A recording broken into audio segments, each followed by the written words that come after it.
여러 계시를 받은 것이 지극히 크므로 너무 자만하지 않게 하시려고 내 육체의 가시 곧 사탄의 사자를 주셨으니 이는 나를 쳐서 너무 자만하지 않게 하려 하심이라. 이것이 내게서 떠나가게 하기 위하여 내가 3번 주께 간구하였더니 나에게 이르시기를 내 은혜가 내게 족하도다. 이는 내 능력이 약한 데서 온전하여짐이라 하신지라.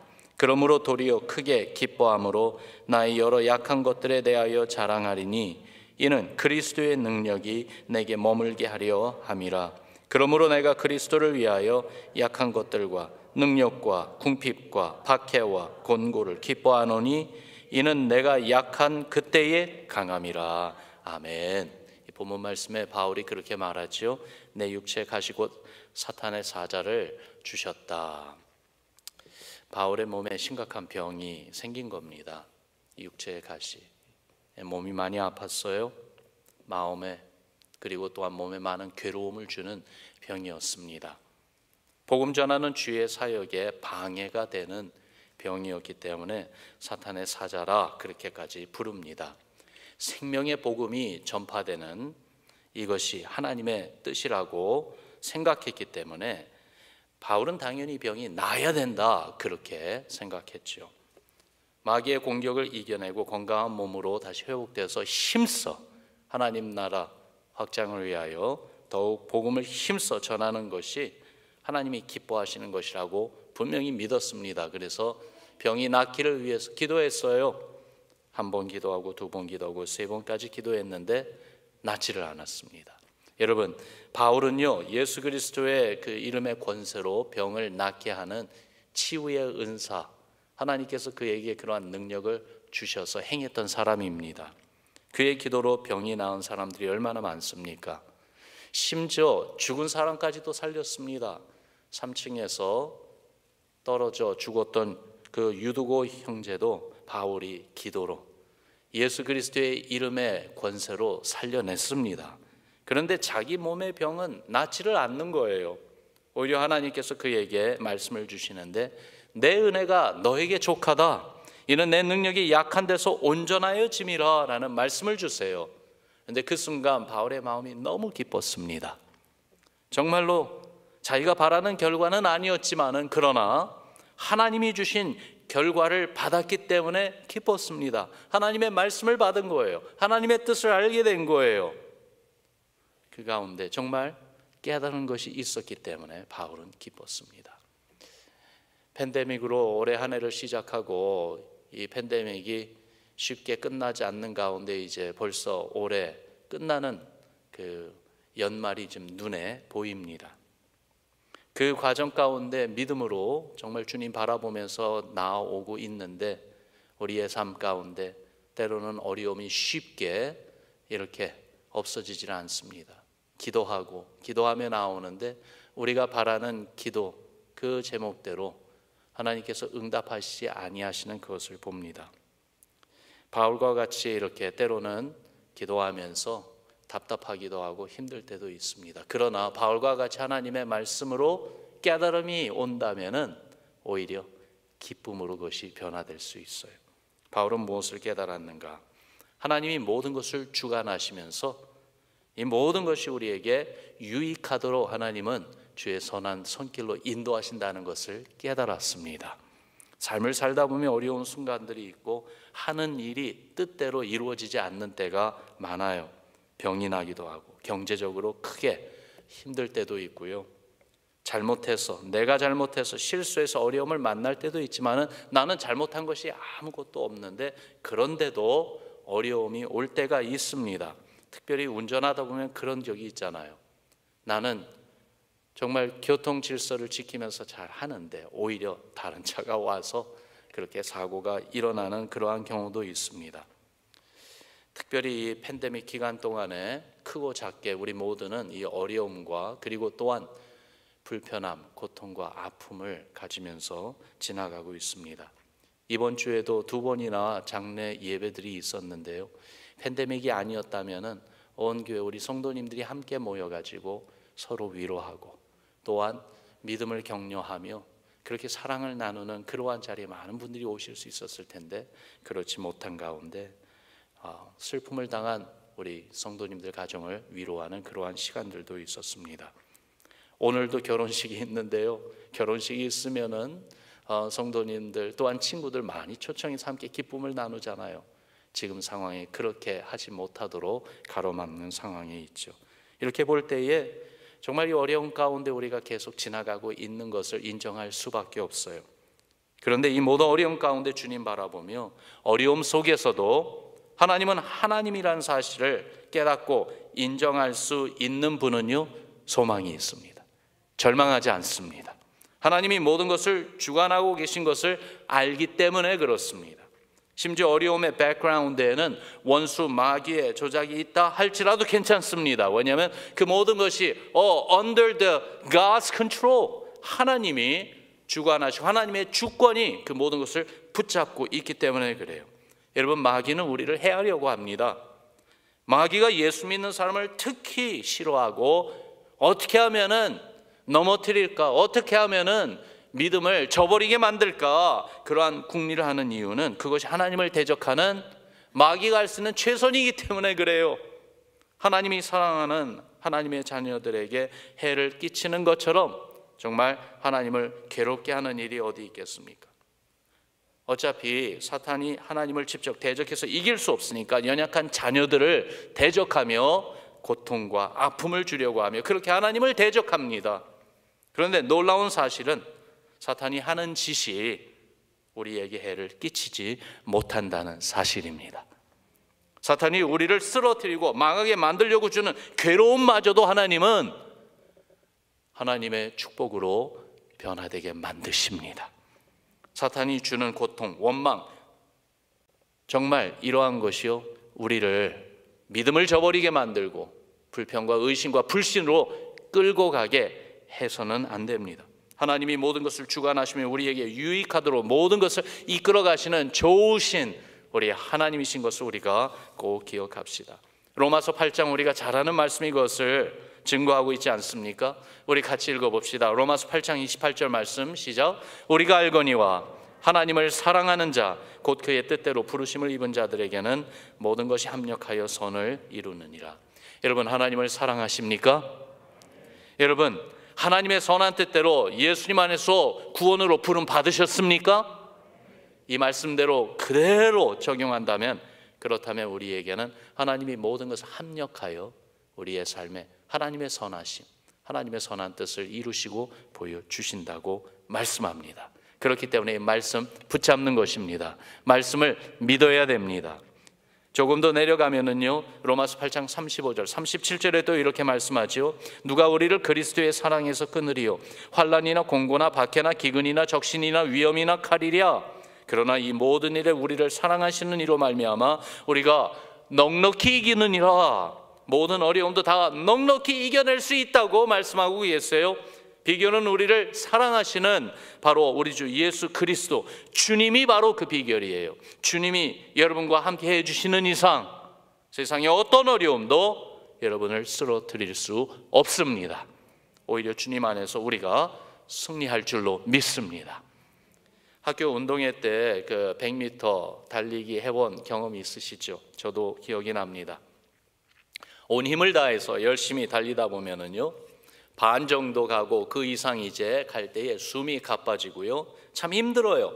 그렇다고 달리다가 도중에 스탑할 수 없잖아요. 더욱더 인내하면서 끝까지 힘을 내서 달려가야 1등 할 수 있는 것 아니겠습니까? 인생의 달리기에도 때로는 힘들고 정말 고통의 순간이 와서 이 믿음의 경주를 중단하고 싶은 그러한 생각이 우리 마음을 사로잡는 그러한 때가 있어요. 그러나 인내하며 끝까지 달리는 분이 믿음의 경주에서 승리할 줄로 믿습니다. 우리가 주 안에서 승리할 수 있도록 주님이 친히 도우십니다. 빌립보서 1장에 보니까 바로 그 내용을 담은 말씀을 주세요. 너희 안에서 착한 일을 시작하신 이가 그리스도 예수의 날까지 이루실 줄을 우리가 어떻게 한다? 확신하노라. 하나님은요, 우리를 끝까지 믿음의 경주를 완주하여 그리스도 안에서 승리하며 하나님의 영광을 드러내도록 붙잡아 주시고 이끌어 주시고 격려하시고 밀어 주시고 우리와 함께 달려 주십니다. 인생길이 쉽지 않아요. 예수 따라가는 길은 더 어렵습니다. 그러나 구원으로 천국 가는 길로 불러주신 이 주님의 사랑과 또한 능력의 섭리의 손길이 있기 때문에 끝까지 우리를 지켜주시고 또한 인도해 주신다는 사실도 우리 기억합시다. 바울이 깨달은 거예요. 그의 육체의 가시 곧 사탄의 사자도 하나님의 주권 아래에 있고, 주님은 이런 상황 가운데서도 모든 것이 유익하도록 이끌고 계신다는 것을 안 것처럼, 여러분 우리도 우리의 삶 가운데 있는 기도의 제목들, 그 제목들 가지고 기도하면서 때로는 눈물을 흘리고 때로는 괴로워하고 때로는 낙심할 수밖에 없는 그러한 순간에 이른다 할지라도, 그런 도전 앞에서도 나와 함께 해주시는 우리 주 예수 그리스도를 인정하고 바라보고 믿는 은혜가 우리 가운데 늘 있기를 주의 이름으로 축원합니다. 더욱이 나아가 약함 가운데 갖고 있는 참된 힘을 바울은 깨달았습니다. 약함 가운데 나타나는 참된 힘이요, 큰 군함이요, 안개가 짙은 그 밤에 항해를 하고 있었습니다. 근데 앞에서 파도를 가르며 앞으로 힘차게 가고 있는데 이 항로 앞에 작은 불빛 하나가 반짝이며 보이는 거예요. 그래서 이 큰 군함이 그 불빛을 향해서 불빛 모르스 코드를 보냅니다. 내가 가고 있는 항로를 막지 말고 비켜라. 그러자 이 불빛으로 모르스 코드가 답이 옵니다. 못 비킨다. 당신이 뱃머리를 돌려라. 그러는 거예요. 군함을 지휘하는 함장이 다시 메시지를 보내라고 명령했습니다. 우리는 큰 군함선이다. 빨리 비켜라. 그러자 답이 옵니다. 군함이라도 어쩔 수 없다. 뱃머리를 빨리 다른 방향으로 돌려라. 도대체 누구길래 이 군함을 대항하고 맞서보자는 것인가? 함장이 물어봤습니다. 도대체 너의 정체는 무엇이냐? 왜 우리의 지시를 따르지 않고 맞서겠다고 하느냐? 그러니까 모르스 코드로 답이 옵니다. I am the lighthouse. 나는 등대다. 늦기 전에 빨리 뱃머리를 돌려라. 여러분, 언제 위험합니까? 교만할 때입니다. 내가 끝까지 맞다고 정말 나에게 주는 메시지를 전혀 받지 않고 그저 내 주장만 내세우며 내 교만으로만 나아가려고 할 때에 때로는 정말로 위태로워집니다.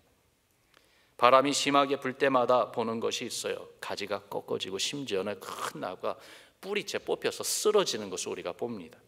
그런데 또 놀라운 것은 어떤 가지들은 꺾이지는 않습니다. 어떤 나무들은 절대로 쓰러지지 않습니다. 유연하기 때문에 그렇습니다. 고린도전서 10장 12절의 말씀을 쉬운 성경으로 보면은요, 이렇게 말씀해 주세요. 자기가 굳게 서 있다고 생각하는 사람은 넘어지지 않도록 주의하십시오. 내 생각, 내 의지만을 믿고 서 있는 사람들이 있어요. 그러나 사람의 생각이나 의지보다 더욱 강한 인생의 그 태풍이 불어오면은 결국은 쓰러져 버리지 않습니까? 사람은 그리 강한 존재가 아닙니다. 스스로 설 수 없고요, 스스로 존재할 수 없는 약한 것이 바로 우리 사람이에요. 누군가에게 나 자신을 맡기며 의지해야 되는데 누구에게 맡기겠어요? 예수 그리스도에게 맡겨야 돼요. 바울은 자신을 그리스도에게 맡긴 사람이었어요. 주님의 사랑에, 주님의 은혜에 자신을 완전히 다 의지 부탁한 사람이었어요. 자신의 그 약한 것이 오히려 더욱 주님을 의지하게 만든다는 사실을 깨달았을 때에 바울은 크게 기뻤던 것입니다. 그래서 자신 있게 말합니다. 나의 여러 약한 것들에 대하여 자랑하리니 이는 그리스도의 능력으로 내게 머물게 하려 함이라. 그러므로 내가 그리스도를 위하여 약한 것들과 능력과 궁핍과 박해와 곤고를 기뻐하노니 이는 내가 약한 그때에 강함이라. 이 약한 것을 오히려 기뻐할 수 있는 근거가 분명하지 않습니까? 내가 약하니까 오히려 내 안에 함께 하시는 우리 주 예수 그리스도, 주님의 그 강한 능력을 더욱더 알게 된다는 거예요. 그 능력을 더욱더 체험한다는 거예요. 그 능력을 따라 살게 된다는 거예요. 육체에 가시는 하나님이 주시는 은혜의 흔적이라는 것을 알게 되었습니다. 스스로 설 수 없고 교만해서는 안 되는 바울에게 자신의 약함 가운데 그리스도의 능력을 느끼고 체험하게 해주시는 하나님의 은혜라는 것을 알았습니다. 여러분, 우리도 그리 강한 존재들이 아니에요. 약한 사람들입니다. 그러나 우리의 연약함이 결단코 부끄러움이 되지 않기를 바랍니다. 우리의 연약함이 오히려 예수 그리스도를 더욱 의지하고 바라보는 그러한 계기가 될 때에 나의 약함이 축복의 통로가 된다는 사실을 꼭 기억합시다. 바울은 자신의 약함으로 인해서 그리스도의 능력이 자기에게 머물게 한다고 했습니다. 그리스도의 능력은 어떤 것일까요? 바울이 말하는 이 그리스도의 능력이 무엇일까요? 죄와 사망의 권세도 이기는 능력 아닙니까? 모든 유혹과 시험도 이겨내는 능력 말입니다. 바울의 고백이 정말로 멋있어요. 내가 약할 때 그때 나는 강하다. 내가 약할 때 그때 내가 정말로 강하다. 예수 그리스도께서 나와 함께 해주시기 때문에, 주님이 나의 힘이 되어주시기 때문에 내 힘 그리고 내 결단을 의지할 수 없고 오히려 나를 붙잡아 주시는 주님 바라보며 주님께 매달려야 되기 때문에 그때 오히려 주께서 나를 붙들어 주셔서 주의 능력으로 내가 강하다. 여러분, 이렇게 바울의 마음에 내가 약할 때 내가 강하다라는 이걸 깨닫게 되니까요, 기뻤어요. 그러면서 이렇게 나를 강하게 하시는 주님을 자랑하고 싶었던 것입니다. 자랑거리가 생기면 마음이 어떻습니까? 아들이 직장에서 승진해서 정말 자랑하고 싶으면 마음이 기쁘지 않습니까? 그러면서 감사하지 않습니까? 사업이 잘 되면은요, 어떻습니까? 정말로 기쁘고요, 감사해요. 감사하는 마음이 생깁니다. 뭔가 자랑하고 기뻐한다는 것은 그거에 대한 감사한다는 그 마음도 포함되어 있습니다. 바울이 고통과 약함을 기뻐하고 자랑하는 것, 여기에 무엇까지 포함되어 있다고요? 나로 하여금 이렇게 약하게 하신 주님 감사합니다. 우리의 약함을 감사할 수 있는 그 신앙의 경지까지 가봅시다. 정말로 어렵고 힘든 그게 오히려 감사의 제목으로 바뀔 수 있다면 어떻게 해요?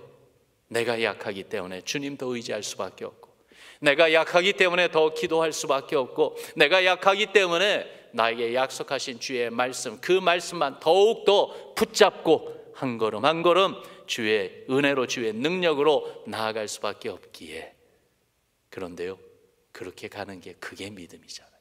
그렇게 가는 게 정말 예수 그리스도 안에서 하나님의 영광을 드러내는 승리의 발걸음이잖아요. 우리가 어떤 일을 겪을 때 그게 손해냐 고생이냐 이런 생각이, 만약에 이게 나에게 손해고 나에게 이게 너무 괴롭고 힘든 것이다, 이런 생각이 자꾸 들어오면 감사할 수가 없어요. 그런데 이게 힘들지만 이 힘든 것 때문에 이렇게 유익하구나, 그 유익한 걸 알게 되면 오히려 감사하게 돼요. 옛날에요, 아주 오랜 옛날에 소금 장수 두 사람이 소금을 지고 높은 산을 건너서 그 다음 마을로 가고 있었다고 합니다. 한 젊은 소금 장수가 높은 산을 보면서 원망을 했대요. 아유 힘들어, 아유 힘들어, 이 산이 좀 밤만 되면 얼마나 좋았으랴. 그랬더니요, 좀 나이가 든 소금 장수가 말을 합니다. 나는 오히려 이 산이 3배나 더 높았으면 좋겠네. 아니 왜 그런 말을 합니까? 이 젊은 소금 장수가 물어봤어요. 그랬더니 이 사람이 이렇게 말합니다. 생각해 보게나, 이 산이 더 높아야 저 마을 사람들이 소금 구하기가 더 어려워져서 소금값이 더 올라가지 않겠어? 내 코앞만 보는 젊은 소금 장수와는 달리 먼 안목을 가진 더 큰 그림을 보는 지혜 아닙니까? 믿음으로 살려고 힘쓰는데도 어려움이 오고 아픔이 옵니다. 믿음 없이 사는 사람들의 삶과 비교해 볼 때 어떻게 보면 아무것도 다른 게 없는 것 같습니다. 안 믿을 때도 인생에 고통이 있고, 믿어도 인생의 고통이 있고요. 똑같습니까? 절대로 그렇지 않습니다. 같지 않습니다. 믿음을 가지고 크리스천의 삶을 사는 것은 축복입니다. 왜냐하면 믿음으로 하나님의 은혜를 깨닫기 때문에 그렇습니다. 주님의 은혜를 깨달으면 깨달을수록 감사가 넘치게 되기 때문에 그렇습니다. 그래서 똑같은 환경, 똑같은 어려움, 똑같은 팬데믹을 지나가면서 똑같은 상황에서 정말 많은 도전을 겪으면서 가고 있지만은 믿음으로 깨달음이 있는 우리에게는요, 기쁨이 있고 감사가 있고, 그래서 어려운 상황 가운데서도 하나님을 찬양하고 하나님의 영광을 드러냅니다. 세상과 구별됩니다. 정말로 거룩한 그리스도의 사람들로 살아가는 우리의 모습을 보여줍니다. 사랑하는 성도 여러분, 정말 이러한 은혜가 있어야 되겠어요. 바울이 얻은 세 번째 깨달음이 바로 이거예요. 은혜를 깨닫게 되니까 감사가 넘친다는 사실이에요. 11월 달은 감사의 달 아닙니까? 참 우리 교회의 본당 장식팀 성도님들에게 너무 감사드려요. 벌써 우리가 어느 시즌에 와 있는지 리마인드 해주는 그런 아름다운 모습으로 이 본당 앞부분이 장식이 되어 있어요. 올해 한 해를 되돌아볼 때 무엇이 감사한지 찾아봐야 되는 이 계절이 왔습니다. 감사를 찾으면 찾을수록에 하나님의 은혜였다, 하나님의 은혜다, 하나님의 은혜를 고백하지 않겠습니까? 하나님은 우리에게 은혜를 주십니다. 구원의 은혜를 주셨습니다. 영생을 주셨습니다. 지금도 하나님을 예배하는 은혜를 주십니다. 우리에게 믿음 주셔서 주님께 기도하게 하십니다. 고린도후서 6장에 보니까 하나님의 은혜를 헛되이 받지 말라라고 말씀하셨어요. 헛되이 받는 자에게는 그 은혜를 거두어 가실까 두렵습니다. 우리는 하나님의 은혜를 깨닫고 늘 은혜를 받고 그 은혜 가운데 살아가는 우리 되기를 주의 이름으로 축원합니다. 바울의 경우 그는 자기를 구원하신 하나님의 은혜에 감사하는 사람이었어요. 자기같이 악한 자를 불러서 귀한 복음의 사역자로 삼아주신 그 은혜에 늘 감사했어요. 하지만 그가 가지고 있는 육체의 가시에 대해서는 감사하지 못했어요. 그것이 자랑거리가 되지를 못했어요. 기쁨도 아니었습니다. 이거는 고쳐져야 되는 병이었습니다. 그런데 기도 중에 주님의 응답을 들었어요. 놀랍게도 주님의 응답은 내 은혜가 너에게 족하다. 내 은혜가 너에게 족하다. 내 능력이 약한 데서 온전하여지는 것이다. 하나님의 응답은 병도 주님의 은혜 안에 있다는 것이었어요. 이것을 깨닫게 되니까 바울은 이 병만이 아니라 자기의 모든 약한 것을 기뻐하고 자랑한다고 말하지 않습니까? 그래서 그가 말하기를 그리스도를 위하여 약한 것들과 능력과 궁핍과 박해와 곤고를 기뻐하노니, 자기를 괴롭히던 그 모든 것이 오히려 이 가운데 하나님이 일하고 계시는구나, 이 가운데 하나님이 정말로 더욱더 나와 함께 해주시는구나 깨닫게 되니까요, 그게 은혜가 되더라고요. 약함에도 불구하고 감사한 것이 아닙니다. 약할지라도 감사한 게 아닙니다. 약한 것 때문에 감사하는 것이었었어요. 약한 것을 기뻐하고 자랑하며 감사했습니다. 하나님 말씀에 범사에 감사하라라는 말씀이 있잖아요. 어떻게 모든 일에 감사할 수 있겠습니까? 바로 하나님의 은혜를 깨달으면 감사할 수 있습니다. 오늘 아침에 우리가 기도할 때에 이런 기도 제목을 찾습니다. 모든 것을 주관하시는 주님, 그 주님의 선하심을 늘 기억하게 하옵소서. 그래서 주님께 온전히 나의 강함과 나의 약함과 나의 모든 것을 다 맡기도록 주여 도와주옵소서. 약함 가운데 나타나는 주의 능력 보게 하옵소서. 약함 가운데 나타나는 주의 능력 보여주는 내 신앙 되도록 주여 주의 성령으로 내 삶 가운데 일하여 주옵소서. 감사가 깊어지고 감사가 풍성한 우리의 신앙이 되도록 하나님의 은혜 더욱 깨닫게 하여 주옵소서. 여러분, 이러한 기도 제목으로 오늘 아침에 나아가며 11월 달 이 감사의 달을 여는 우리 모두 되기를 주님의 이름으로 축원합니다. 우리 같이 기도합시다.